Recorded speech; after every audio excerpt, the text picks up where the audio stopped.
Let's see this question. The question is, if tan pi x and tan pi by 18 are in AP, and tan pi by 9 y and tan 7 pi by 18 are also in AP, then कुछ options अपने पास दिए हुए हैं और इन options को देख के बताना है कि कौन सा ऑप्शन सही है।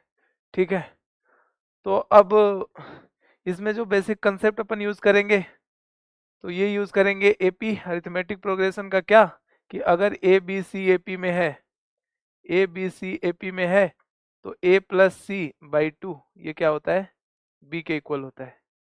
ये चीज यूज करना है अपने को, और सिंपल कुछ कैलकुलेशंस यूज करनी है अपने को। ठीक है ना, ट्रिग्नोमेट्री की कुछ बेसिक कैलकुलेशंस अपने को करनी है, ट्रिग्नोमेट्री।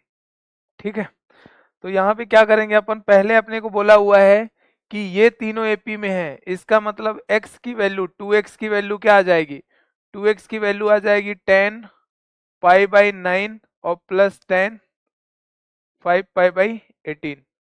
ठीक है, इसको चाहे तो ऐसे भी लिख सकते हैं, 2x is equal to tan pi by 9 की वैल्यू, पाई बाई 9 की वैल्यू हो जाएगी 20 डिग्री, tan 20, और ये हो जाएगा tan 50। ठीक है ना, तो 2x की वैल्यू अपने को मिल गई। उसके बाद से सिमिलरली y क्या हो जाएगा, y हो जाएगा अपने पास tan पाई बाई 9 मतलब tan 20 और प्लस tan 7 पाई बाई 18 मतलब tan 70 डिग्री। ठीक है ना, ये सब डिग्री है, और अपॉन में 2। अब मैंने यहाँ पे फैक्टर जो ये मल्टीप्लीकेशन 2 का इधर क्यों किया और यहाँ डिनोमिनेटर में क्यों लिया, इसके पीछे रीजन ये है कि यहाँ पे 2x इक्वल टू वाई एक ऑप्शन दिया हुआ है, तो अगर इस ऑप्शन को सही होना है तो 2x माइनस वाई क्या आना चाहिए, 0 आना चाहिए। तो मैं इसको 1 बोल देता हूँ और इसको 2 बोल देता हूँ। ठीक है ना, इसको 1 और इसको 2, और फिर सब्सट्रैक्ट कर दूंगा, 1 को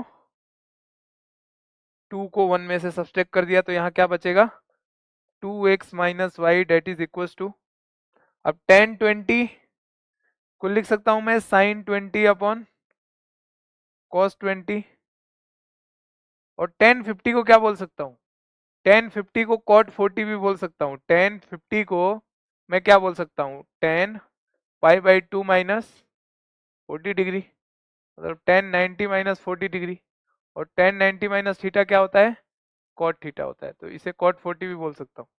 तो इस cot 40 को अपन यहाँ लिखना है, तो cot 40 को क्या बोलेंगे, cos 40 degree upon sin 40 degree. ठीक है, ये हो गया अपना 2x, और माइनस हाफ टाइम्स tan 20 मतलब sin 20 अपॉन cos 20, और माइनस tan 70, फिर से इसको मैं क्या बोल सकता हूँ, cot 20 बोल सकता हूँ।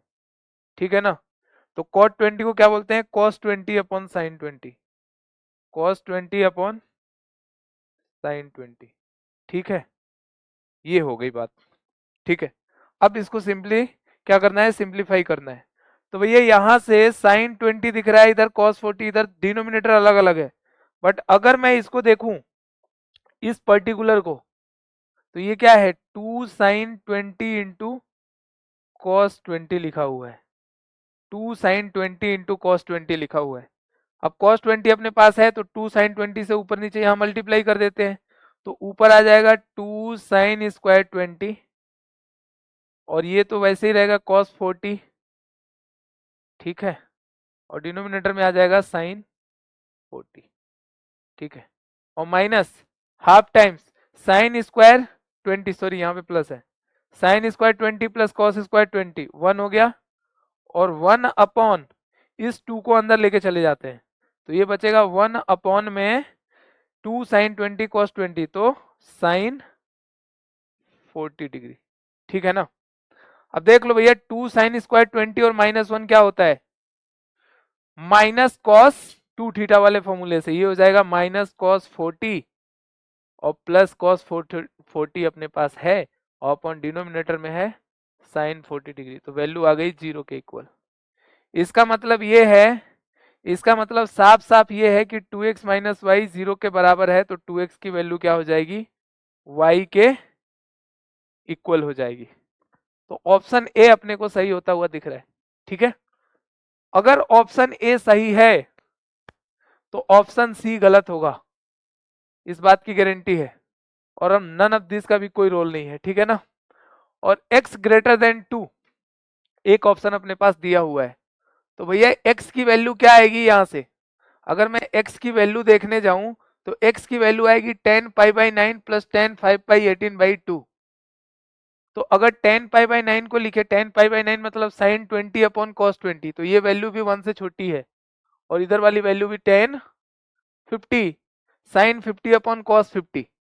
ठीक है ना। कैसे इसको चेक करते हैं, चलो ये भी देख ही लेते हैं कि अपने पास x की वैल्यू है 10 20 और प्लस 10 50 अपॉन 2 के बराबर है।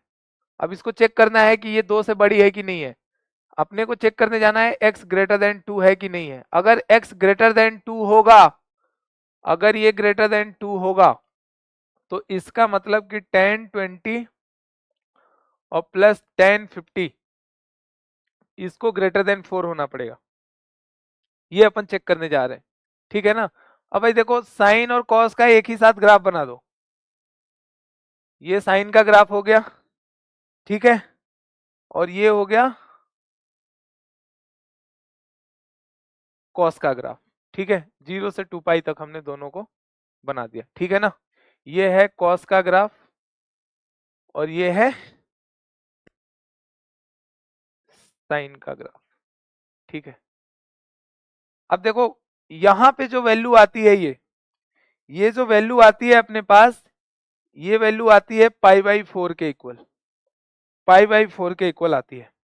ठीक है, अब देखो अगर 0 से π/4 तक बात की जाए, 0 से π/4 तक मतलब 0 से π/4 के बीच में कहीं 20 आएगा। ठीक है, तो इसका मतलब यह है कि साइन का ग्राफ कहाँ है, नीचे है। तो साइन 20 लेस देन कॉस 20 है, मतलब साइन 20/cos 20 लेस देन 1 है। ठीक है भाई, साइन 20/cos 20 लेस देन 1 है। और उसके बाद से अब अपन चलते हैं 10 50 के पास। तो 50 मतलब कहीं इधर वैल्यू आ रही है। ठीक है ना, कहीं इधर वैल्यू आ रही है, लगभग लगभग पास आ रही है ये π/4 के। तो अब क्या हो गया, अपना cos 50 बड़ा हो गया, cos 50 सॉरी cos 50 छोटा हो गया, तो cos 50 लेस देन sin 50। तो यहां से sin 50 अपॉन cos 50 ये ग्रेटर देन 1 आ गया। अब समस्या ये है कि एक 1 से छोटा है, एक 1 से बड़ा है। तो हो सकता है ना कि जो 1 से बड़ा है वो 3 4 5 कुछ ऐसी वैल्यू ले ले, बट ये इतना क्लोज है ना कि ये वैल्यू 1 से तो बड़ी थोड़ी सी होगी, चलो ठीक है। बट ये ज्यादा से ज्यादा sin 50 की वैल्यू, सॉरी tan 50 की वैल्यू अगर tan 60 के पास जाया जाए तो tan 60 कितना होता है, tan 60 √3 मतलब 2 से छोटा ही है। तो इस वैल्यू को भी 2 से छोटा होना ही पड़ेगा, और ये 1 से छोटा है, तो ओवरऑल ये वैल्यू लेस देन 3 है, तो ग्रेटर देन 4 नहीं हो सकती। तो ये क्या मिल गया यहाँ पे अपने को, कंट्रेडिक्शन मिल गया। इसका मतलब x को क्या होना पड़ेगा, 2 से छोटा ही होना पड़ेगा। ठीक है, तो ऑप्शन बी भी क्या हो गया यहाँ पे, इनकरेक्ट ऑप्शन हो गया। ठीक है, तो कौन सा ऑप्शन सही है, इस क्वेश्चन का करेक्ट ऑप्शन है ऑप्शन ए। ओके।